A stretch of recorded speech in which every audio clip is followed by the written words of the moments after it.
भगवान की जय। चौबीस तीर्थंकर भगवान की जय। ओम। सभी लोग हाथ जोड़ेंगे और मंगलाचरण करेंगे। ओम नमः सिद्धिभ्यः।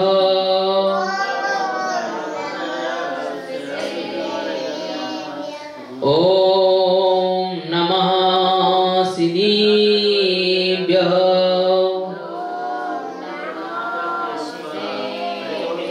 ओम नमः सिद्धिभ्यः।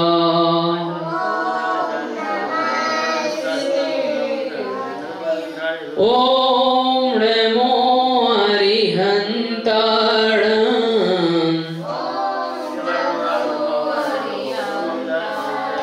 ओम नमो सिद्धाणं।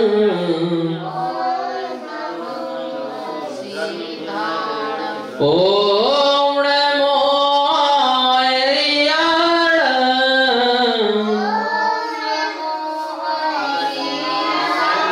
ओम नमो अजायाणं।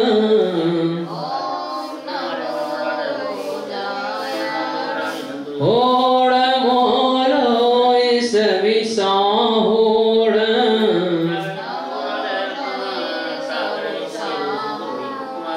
जब से जीन धर्मिका जागरणी हो गया, पाप क्षय और सदे आचरणी हो गया।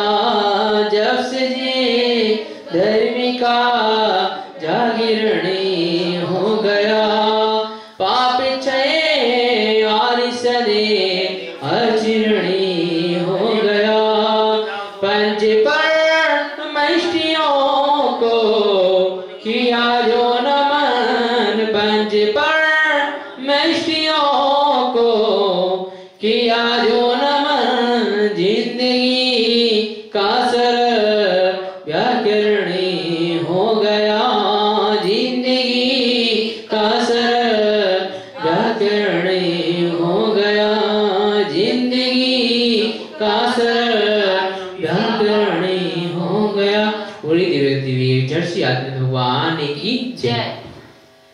चंद्रगुप्त मौर्य जो हमारा विषय चल रहा था, उसमें काफी सारी चीजें हमारी हो चुकी थी और आगे जो पढ़ाने के लिए था वहां से हम पढ़ना शुरू करते हैं कि वास्तव में क्या चीजें घटित हुई हमारे इतिहास में।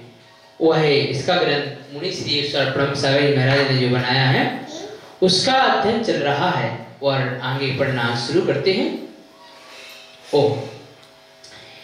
मिथिला नगरी में राजा बामरथ के राज्य में एक विद्युच्चर चोर ने ऐसी ही क्षत्रियता का परिचय दिया है। मतलब क्या था, बाहुबली भगवान का जब प्रकरण आया था तो उन्होंने जो विद्युत चोर था उन्होंने क्या किया कि वो चोरी करने के उद्देश्य से आया था, लेकिन जब बाहुबली भगवान को देखा तो क्या हुआ कि उन्होंने बाहुबली भगवान को देखते ही उनका जो चीज वहां पर हो रही थी उनको क्या किया कि उन्होंने त्याग दिया। अपना मतलब चोरी करने का इरादा भी त्याग दिया और घरबार भी त्याग दिया और क्या बन गए, वो बन गए मुनि महाराज।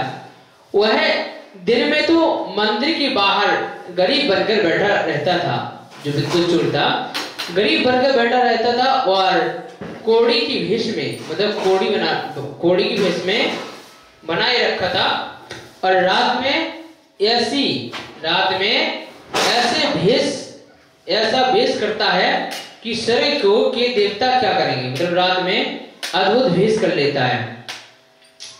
एक दिन उस चोर ने राजा का हार चुरा लिया। किसने चुरा लिया? राजा का हार चुरा लिया। राजा ने वामदंड कोतवाल को बुलाया और कहा, एक व्यक्ति रात्रि में अपना दिव्य रूप बनाकर मुझे मोहित कर मेरे गले का हार ले गया। क्योंकि जैसे कोई अगर हाई फाई रूप बनाता है तो उससे व्यक्ति ऑटोमेटिक बोलता नहीं है, उसे लगता है कि कोई बड़ा व्यक्ति है और राजा का कोई खास हो सकता है या कोई बड़े आदमी के पद पर है ना। इस प्रकार तो गले का हार ले गया। 7 दिन के अंदर वह हार हमें मिल जाना चाहिए। 7वें दिन कोतवाल अनाथशाला से उस कोड़ी को पकड़ने में सफल हो गया। उसने राजा से कहा, राजन, चोर वही है, परंतु चोर कहता मैं चोर नहीं हूं। राज्य के अन्य लोग भी उसे चोर मानने के लिए तैयार नहीं है। उस कोतवाल ने एक गुप्त स्थान पर उस चोर को ले जाकर ठंडे के दिनों में ठंडे पानी में की डालना, ठंडे पानी में डालना आदि अनेक प्रकार की से प्रेरणा दी। फिर भी वह एक ही बात कहता रहा, मैं चोर नहीं हूं। अंत में राजा ने परेशान होकर उससे कहा, चलो मैं तुम्हें अभयदान देता हूं। क्या था कि एक जो चोर था वह पहले चोरी के रूप में, मतलब कोड़ी के भेष में बैठता था, चोर बना, जो मतलब भिखारी के रूप में। और जब वह चोरी करता था तो रात में ऐसा रूप बनाता था, बहुत हाई फाई रूप के देवी देवता भी क्या श्रृंगार करेंगे, क्या रूप बनाएंगे, उससे भी अच्छा रूप बना लेता था। और इसके बाद वो आंखों छिद ही चोरी कर लेता था। तो उसी समय एक का चोर चुरा करके ले गई, राजा का चोर राजा का हार चुरा करके ले गया था। और फिर राजा ने कहा था कि मतलब जो भी चोर को पकड़ेगा है ना, उसे इनाम दिया जाएगा और चोर को 7 दिन में मिल जाना चाहिए। तो वह पकड़ के ले आया, लेकिन वो चोर मानने को तैयार नहीं। और राजा ही परेशान है कि वो तो इतना अच्छा भला आदमी दिख रहा है, वो चोर कैसे हो सकता है। अब देखिए आगे क्या होता है। तो कोतवाल ने बहुत जतन किया, लेकिन उसने कहा कि मैं चोर नहीं हूं तो नहीं हूं, है ना। अंत में राजा ने परेशान होकर उससे कहा, चलो मैं तुम्हें अभयदान देता हूं, अब बताओ चोर कौन है। तब वह कोड़ी बोला, राजन क्षमा करें, चोर मैं ही हूं। राज ने आश्चर्य से पूछा कि तुमने 32 प्रकार के ऐसे कष्ट सह लिए और मुझसे नहीं निकला कि मैं चोर हूं, और ऐसी सहन शक्ति तुझमें कैसे आ गई। चोर ने कहा, राजन मैंने बचपन में एक जैन साधु के उपदेश में नरक के भयंकर दुखों का वर्णन सुना था। मैं इस दुख में वही सोच रहा था कि नरक के उन दुखों के सामने तो यह दुख उसका करोड़ों भाग भी नहीं है। मतलब क्या, नरकों में जब दुख होता है ना, दुख ऐसे वैसे नहीं होता है। नरकों के दुखों का जो वर्णन आया है, देखिए मैं बता देता हूँ नरक क्या चीज है क्या नहीं है। सभी ने ये सुना है कि तुम पाताल लोक में जाओगे या फिर नरक में जाओगे, है ना, नरक में भी जगह नहीं मिलेगी। तो ये लोग कहते हैं स्वर्गवास अलग है, एक नरकवास अलग है। नरक में वह व्यक्ति जाते हैं जो दूसरों पर अत्याचार करते हो, हिंसाएं करते हो, है ना, झूठ बोलते हो, मायाचारी करते हो, क्रोध मान माया लोग, ये 4 परिभाषाएं आई है। मायाचारी करते हो, है ना, या फिर धर्म के स्थान पर मायाचारी करते हो, या फिर मतलब कई जगहों पे इस तरीके की जो करते हो वो नरक में जाते हैं। लेकिन नरकों के दुखों का वर्णन हमारा मेन उद्देश्य है। तो नरकों में जो दुख मिलता है वह इस प्रकार से मिलता है, आपके लिए या हमारे लिए, जो भी नरक में जाता है उबलती हुई कढ़ाई में डाल दिया जाएगा। उबलती हुई कढ़ाई में डाल दिया जाएगा, आप मरोगे नहीं, लेकिन उसका जो दुख होता है, जो मतलब कढ़ाई में अगर अपन हाथ डालें तो दुख कितना होगा, उस प्रकार का दुख सहन करना पड़ेगा। तुम्हें मरोगे नहीं, लेकिन दुख पूर्णतः होगा तुम्हारे लिए। और कई सारे सर्प ऐसे रहते हैं वहां पे जो तुम्हारे लिए मतलब पूर्ण शरीरता के साथ ले लेंगे, खा जाएंगे, लेकिन तुम मरोगे नहीं, सिर्फ उसका दुख महसूस करोगे। और पीप की नदियां हैं, खून की नदियां हैं, जिनमें तुम्हें डाल दिया जाएगा, वहां पर मगरमच्छ आदि खाएंगे, है ना, और फिर तुम जिंदा हो जाओगे, फिर से प्रताड़ना मिलेगी। ऐसे ऐसे ऐसे ऐसे करके 10,000 वर्ष से लेकर के 33 सागर तक, मतलब इस तरीके की आयु वहां पर रहती है। पहला नरक, दूसरा नरक, तीसरा नरक, चौथा नरक, 5वां नरक, ऐसे 7 नरक है ना। तो एक नरक नहीं है, 7 नरक है। तो कोई किसी ने पहले नरक का ही बंद किया है, किसी ने दूसरे नरक का ही बंद किया है, किसी ने तीसरे नरक तक का बंद किया है। तो इस प्रकार से 7वें नरक तक का जो बंद होता है वो व्यक्ति प्राणी करता है, चाहे मनुष्य हो चाहे तिर्यक जगत के प्राणी हो। स्वर्ग वाला देवता कभी नरक में नहीं जाता है। क्योंकि स्वर्ग के देवताओं के लिए वो उनके पुण्य के प्रभाव से वो चीजें उन्हें मिली हुई है, तो उसमें उनके के लिए पाप नहीं है किसी प्रकार का, है ना। मनुष्य तिर्यंच गति के वहां नरक में जाएंगे, मतलब जा सकते हैं अगर नरक की आयु को भोग करके। आपके लिए लिटा दिया जाएगा और वहां पर निर्वस्त्र होते हैं, वस्त्र तुम्हारे पास नहीं रहते हैं, नरक में निर्वस्त्र होते हैं सभी प्राणी। तो वहां पर आरे गिरट से काटा जाएगा आपको, पहले हाथ, पहले पांव, फिर पेट से चीरा लगाया जाएगा, है ना। तो ये नरक के दुख हैं। और यहाँ पर पहले एक ग्रुप था, फॉरेन में मैंने देखा हुआ था, एक ग्रुप था माफियाओं का ग्रुप था। वो ग्रुप इतना खतरनाक था कि उसमें लोग इतने खतरनाक थे कि वो क्या करते थे कि जो भी उनके खिलाफ चाहता था वो उनको पकड़ करके लाते थे और पेट चीर करके उसमें चूहा छोड़ दिए करते थे, नमक डाल दिया करते थे। ग्रुप का नाम याद नहीं आ रहा मुझे।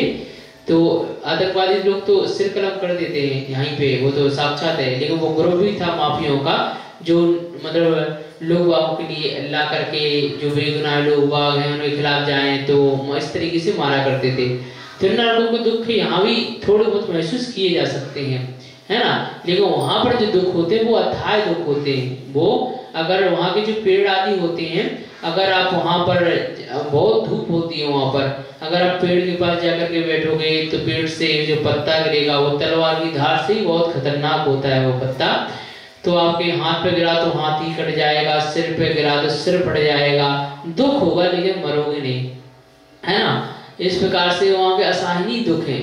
अगर उनके दुखों का वर्णन करें तो शायद सालों साल निकल जाएं, लेकिन उनके दुखों का वर्णन नहीं कर पाएंगे। तो हमें अपने आप में देखना होता है कि हम लोग बागों से तो बच जाएंगे, लोग बागों की नजरों से तो बच जाएंगे, लेकिन वास्तव में क्या हम भगवान से बच पाएंगे। एक इसका उदाहरण होता है कि मतलब हम उतना कार्य कर पा रहे हैं क्या जिसका हम परिश्रम ले रहे हैं, इसका एक अलग पाप लगता है। अगर जितना उतना कार्य हम नहीं कर पा रहे हैं, जितना हम परिश्रम ले रहे हैं, तो उसका एक अलग पाप लगता है, उसका हमारे लिए लॉस होना शुरू हो जाता है वो यहीं पे।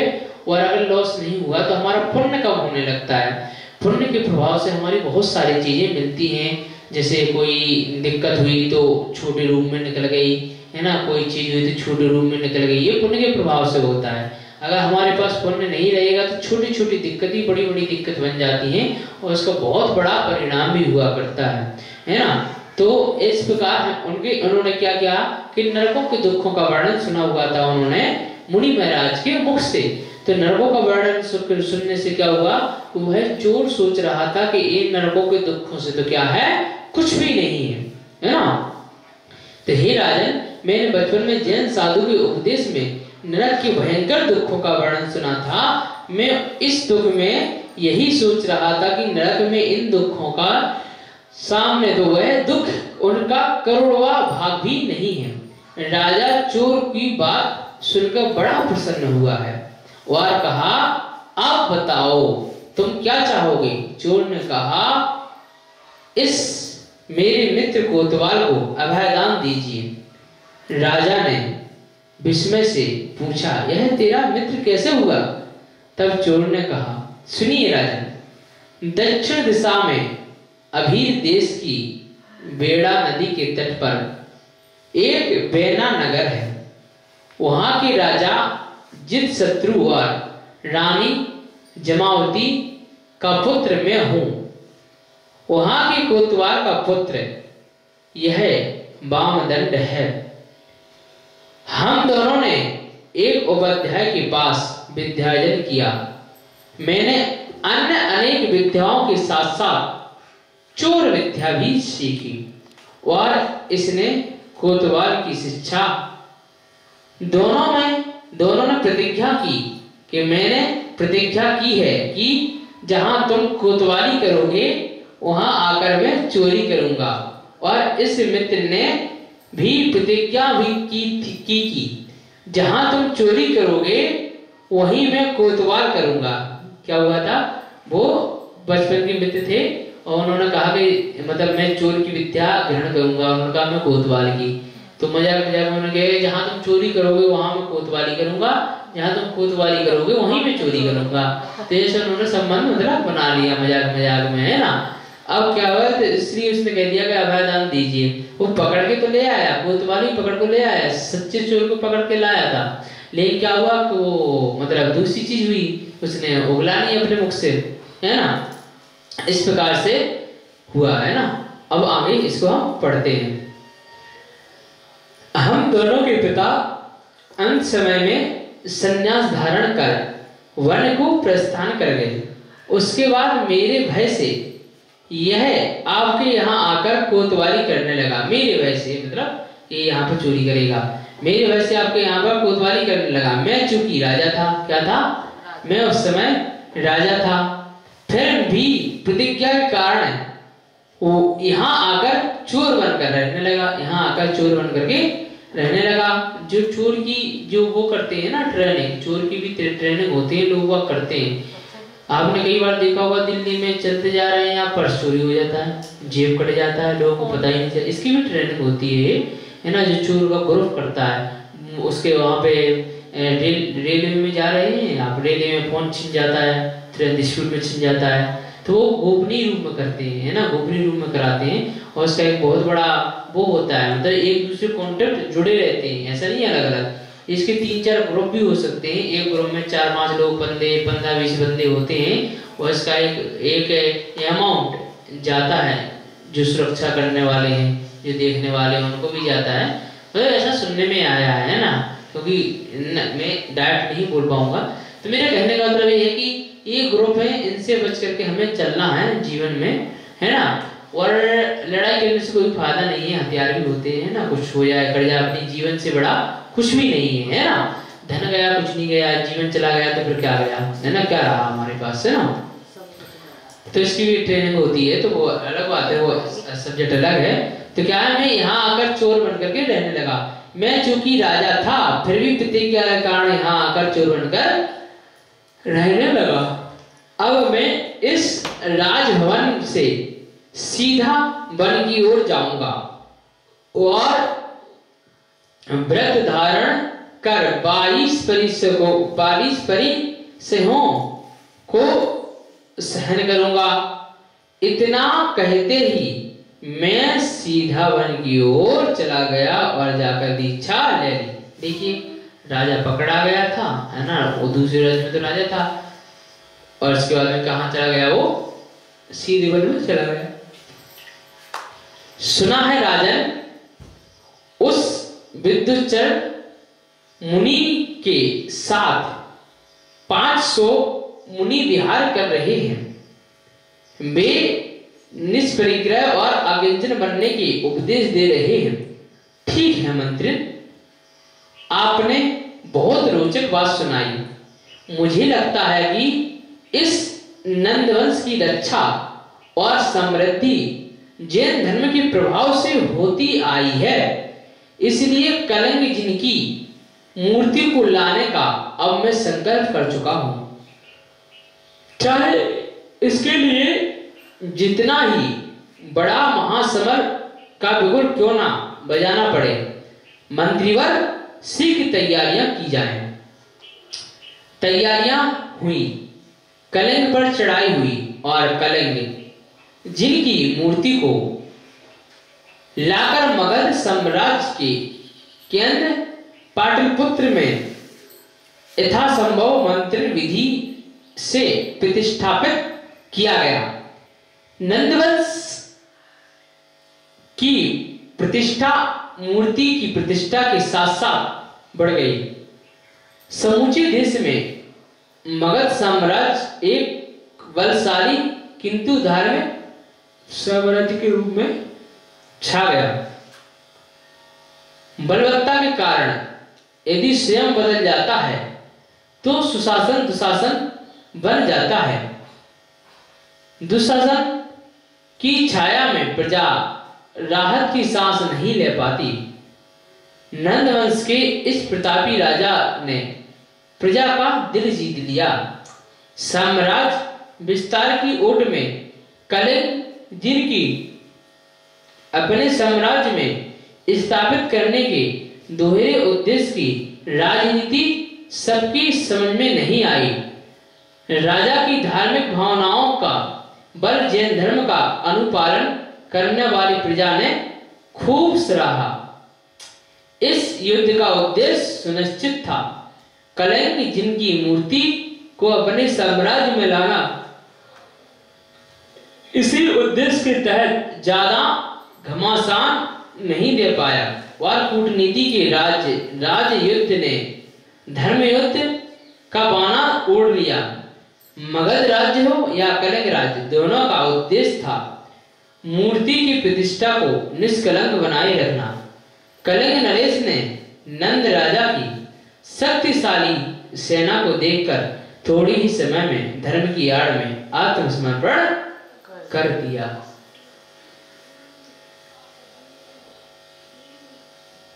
देखिए, अब मैं आपको एक चीज बताता हूं। जो जैन धर्म है बहुत पुराना है। अभी मैं इंदौर गया था। इंदौर में मैं केंद्रीय जो संग्रहालय होता है वहां गया, तो वहां पर कई जगहों पर जो हजारों साल मूर्तियां हैं खंडित अवस्था में, हालांकि आज, तो वो भी देखी। और जो उस समय के सिक्के आदि थे वो भी देखे। उसमें भी जैन समाज के जो चिन्ह आदि हैं वो समाहित हैं। जैसे कि 3 लोक वाला एक चिन्ह है ना, एक हाथ वाला चिन्ह है ना, चक्र वाला चिन्ह है ना। तो ऐसे काफी सारी चीजें हैं। तो ये पुराना हमारा जो है जैन धर्म है, हमें इसको मानना चाहिए। और एक कहानी के माध्यम से मैं अपनी वाणी को विराम देना चाहूंगा कि जो मतलब है हमारे जीवन में बहुमूल्य चीज है, हमें उसकी तरफ भागना चाहिए, ना कि बिना बहुमूल्य चीज की तरफ। सबसे पहले हमें ये सोचना चाहिए कि वास्तव में बहुमूल्य चीज है क्या। जब यही पता नहीं रहेगा बहुमूल्य चीज है क्या, तो फिर क्या भागोगे, क्या प्राप्त करोगे। उदाहरण के तौर पर 2 भाई थे। 2 भाई थे और उन्होंने तपस्या करने की ठानी। 2 भाई मुनि की मतलब बोले सब मुनि की अवस्था ले ली। और मुनि की अवस्था के बाद तपस्या करने के लिए गए। गरीब थे उस समय, गरीब थे, तो बस दोनों ने तपस्या की। तपस्या करने के बाद 12 वर्ष बीत चुके, तो छोटे भाई को जाकर के किसी ने कहा कि आपके बड़े भाई तो बहुत दिक्कत में है और उनके लिए तो खाना भी नहीं मिल रहा प्रॉपर तरीके से, और बड़ी दिक्कत आ रही है, और आप तपस्या में लीन है ना। तो बस छोटे भाई को लगा कि बड़े भाई के लिए तो मतलब तपस्या में लीन है और आहार आदि की व्यवस्था तो होनी चाहिए। तो गए उनके पास गए तो क्या हुआ, उनके पास गए तो बोले कि बड़े भाई आपने मतलब 12 साल में क्या प्राप्त किया। कुछ ही प्राप्त नहीं किया कर पाए आप तपस्या के माध्यम से। और मैंने देखिए अमृत प्राप्त किया है, जो अगर हम किसी भी वस्तु पर छिड़क दें तो सोने की बन जाएगी। क्या बन जाएगी? सोने में। छोटा भाई बोले कि ये सोने की बन जाएगी। तो जो हम धन कमाने के लिए निकले थे तपस्या के माध्यम से, वो हमने तपस्या के माध्यम से मतलब अर्जित कर लिए। चलो घर चलो, अब जिस पे अमृत छिड़केंगे वो क्या बन जाएगी? सोने की चीज बन जाएगी। तो हम लोग बेच देंगे उसे और इसके बाद हम लोग अब घर अय्यासी के साथ रहेंगे, करोड़ों रुपए का हमारा वो बन जाएगा। तो बड़े भाई ने कहा नहीं, हम ये नहीं कर सकते। तो छोटे भाई ने कहा क्यों नहीं कर सकते, मतलब क्या है? हम तो सिर्फ इसलिए ही निकले थे और आपने तो कुछ कमा भी नहीं पाया 12 साल की तपस्या में, सारी तपस्या आपकी नष्ट है। मैंने तो अमृत मुगल लिया जिससे लोहा भी सोना बन जाएगा। तो बड़े भाई ने कहा नहीं, ऐसा कुछ नहीं है, आपने जो किया वो अच्छी बात है, लेकिन क्या हम धन के लिए इस राह पर निकले थे? उस समय निकले थे वो एक बात अलग है, लेकिन अब हमारा मोक्ष का है। क्या है? मोक्ष पाने का है। तो उन्होंने कहा तो मोक्ष पाने का है, अच्छी बात है, लेकिन आपने 12 साल में प्राप्त किया क्या है? तो उन्होंने कहा कि मैंने जो प्राप्त किया है वो मुझे पता है, करने दिखाई मतलब किस तरीके से प्राप्त किया है। उन्होंने एक मुट्ठी उठाई, मुट्ठी से धूल भरी और धूल फेंकी उन्होंने, तो सीधा पहाड़ का पहाड़ ही क्या बन गया? सोने का बन गया। क्या बन गया? पहाड़ का पहाड़ ही पूरा सोने का बन गया। तो फिर उसे आश्चर्य हुई कि यार मैंने तो इतना सा अमृत इकट्ठा किया था जो लोहे को सोना बनाने वाला था, मैंने तो सीधे पत्थर वत्थर सब मिट्टी सब कुछ सोना बना दिया, वो भी से भी मिट्टी से। तो उसे अपने आप पर पछतावा हुआ कि नहीं, मुझे अब मोह नहीं रहा है धन संपत्ति से, मैं मोक्ष की राह पर चल करके अपना जीवन व्यतीत करना चाहता हूँ। तब सबको बहुत अच्छा लगा और उन्हें भी बहुत अच्छा लगा कि वास्तव में मोक्ष की राह क्या है, और हमारा वही सिद्धांत होना चाहिए कि हमें धार्मिक राह पर आगे बढ़ते हुए आगे बढ़ना चाहिए, और धार्मिक चीज में कभी भी हमारे लिए पीछे नहीं हटना चाहिए। और धार्मिक चीज में अगर हम पीछे हट रहे हैं तो ये हमारा पुण्य की कमी है ना, पुण्य का प्रभाव भी कम होता है इससे हमारा, और जीवन में शांति प्रदान नहीं रहती है। शांति प्रदान तब तक रहती है जब आप धर्म से जुड़े हुए हो। अगर आप धर्म से नहीं जुड़े रहेंगे तो शांति जीवन में नहीं आ सकती है। चलिए इतनी मंगलमय भावना के साथ मैं अपनी वाणी को विराम देता हूँ। जिन वाणी स्थिति करेंगे, जा वाणी के ज्ञान ते सूझे लोकालो, सो वाणी मस्तके नमो सदा देते हो दो। हे जिन वाणी भारती तो है पोंद मेरे, जो तेरी शरणा गए सो पावे सुख चैन। देव जु अरहंत को गुरु सेवा निरान, दया दय परोसनाई मोक्ष का बंधन।